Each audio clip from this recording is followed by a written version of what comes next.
અબડાસાના નલિયા ખાતે વિશ્વ હિન્દુ પરિષદ પ્રખંડ દ્વારા આયોજિત અક્ષત કળશ યાત્રા યોજાઈ હતી। આ અક્ષત કળશ યાત્રામાં નલિયા ગામના સનાતની હિન્દુ ભાઈઓ તથા બહેનો મોટી સંખ્યામાં જોડાયા હતા, જેમાં નલિયા જંગલેશ્વર મહાદેવના મંદિરથી શ્રી રામ મંદિર બજાર ચોક સુધી શોભાયાત્રાનું આયોજન કરવામાં આવ્યું હતું। આ શોભાયાત્રામાં ઢોલ તથા ડીજેના તાલે જય શ્રી રામના નારા ગુંજવા લાગ્યા હતા।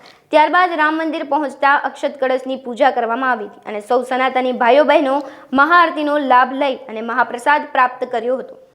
મારું નામ જયદીપસિંહ પ્રતાપસિંહ જાડેજા, વિશ્વ હિન્દુ પરિષદ માતાના મઢ જિલ્લામાં સેવા પ્રમુખની જવાબદારી વહન કરી રહ્યો છું। 22 તારીખના દિવસે જ્યારે અયોધ્યામાં રામ મંદિર પુનઃ પ્રાણ પ્રતિષ્ઠા થવાની છે, તો એ માટે સમગ્ર ભારતમાં ઉત્સાહનો માહોલ રહે તે માટે અયોધ્યાથી આવેલ પૂજિત અક્ષત કળશ ગામે ગામ અબડાસા તાલુકાના ગામે ગામ વિતરણ કરવામાં આવે છે, જેને દરેક ગામમાં દરેક ભાઈ બહેનો ખૂબ જ પૂજન કરી અને વધાવી રહ્યા છે। ત્યારબાદ આજે નલિયામાં નગરની જે આ અક્ષત કળશ યાત્રાનું આયોજન કરવામાં આવ્યું હતું, જે જંગલેશ્વર મંદિરથી જેનું પ્રયાણ થયું હતું અને આખરે બજાર ચોક રામ મંદિર આવી જે પૂર્ણ થઈ હતી, ત્યાં પૂજન કરી અને સૌ હિન્દુ ભાઈઓ છૂટા પડ્યા હતા। આનાથી આગળ 22 તારીખે આવો જ ભવ્ય કાર્યક્રમ નલિયામાં આ સમગ્ર કાર્યક્રમ જે અયોધ્યામાં પ્રાણ પ્રતિષ્ઠા થવાની છે તેનું લાઈવ એલસીડીના માધ્યમથી બજાર ચોકમાં કરવામાં આવશે, જેમાં સમસ્ત સનાતન હિન્દુ સમાજના બધી જ જ્ઞાતિઓના ભાઈ બહેનો સાથે મળીને આ લાવો લેવાના છીએ। ત્યારબાદ જે પણ આ કાર્યક્રમમાં અમને આર્થિક સહયોગ પણ દાતાઓ દ્વારા મળ્યો છે, એ તમામ દાતાઓનો અહીંથી હું વિશ્વ હિન્દુ પરિષદ વતી ખૂબ ખૂબ આભાર માનું છું અને ખાતરી આપું છું કે જ્યારે પણ અબડાસા તાલુકામાં આપને અમારી જરૂર પડશે કોઈ પણ સંજોગોમાં, ત્યારે અમે સાથે જ છીએ અને વિશ્વ હિન્દુ પરિષદ બજરંગ દળ જો આપની રક્ષા માટે હથિયાર ઉપાડવા પડશે તેના માટે પણ સક્ષમ છીએ।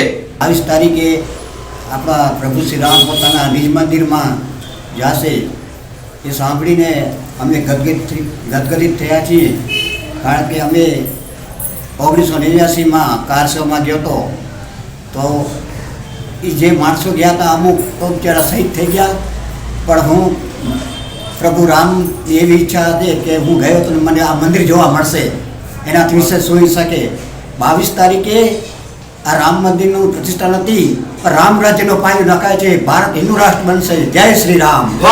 1 જાન્યુઆરીથી 5 જાન્યુઆરી અક્ષત કળશ યાત્રા એ નલિયા તાલુકાના 44 ગામોમાં ફરી અને આજે નલિયા નગરની જે અક્ષત યાત્રા હતી એ જંગલેશ્વર મહાદેવ મંદિરથી કરી અને મુખ્ય બજાર થઈ રામ મંદિર બજાર ચોકમાં પૂર્ણ થયેલ છે।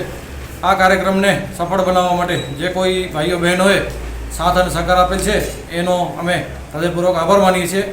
એ સિવાય આગામી 10 તારીખે બહેનો દ્વારા સુંદરકાંડનું આયોજન કરવામાં આવ્યું છે અને 22 તારીખે જે ભગવાન શ્રી રામના અયોધ્યા ધામમાં પુનઃ પ્રાણ પ્રતિષ્ઠા મહોત્સવ જે થવાનું છે એ અંતર્ગત નલિયા ગામમાં પણ ભવ્યથી ભવ્ય કાર્યક્રમ થાય એના માટે સૌ કાર્યકર્તા ભાઈઓએ ખૂબ મહેનત કરી અને એ દિવસે સવારથી કરી અને બપોર સુધી જે કાર્યક્રમ થવાનો છે એ કાર્યક્રમની અંદર સૌ ભાવિક ભક્તો મોટી સંખ્યામાં આવે એના માટે અમે નલિયાના વેપારી ભાઈઓને જે ધંધાર્થીઓ છે એમને બધાને વિનંતી કરીએ છીએ કે અડધો દિવસ પાકી પાડી અને સૌ શ્રી રામજી મંદિરમાં અહીંયા જે મહાઆરતી થવાની છે એમાં સૌ ઉપસ્થિત રહે એના માટે અમે એલઈડીનો પણ આયોજન કરેલ છે, મોટી સ્ક્રીનનો, તે સિવાય પ્રસાદનો પણ આયોજન કરેલ છે। તો સૌ ભાવિક ભક્તોને 22 તારીખે આ કાર્યક્રમમાં હાજરી આપવા સૌને વિનંતી છે। અસ્તુ, જય શ્રી રામ।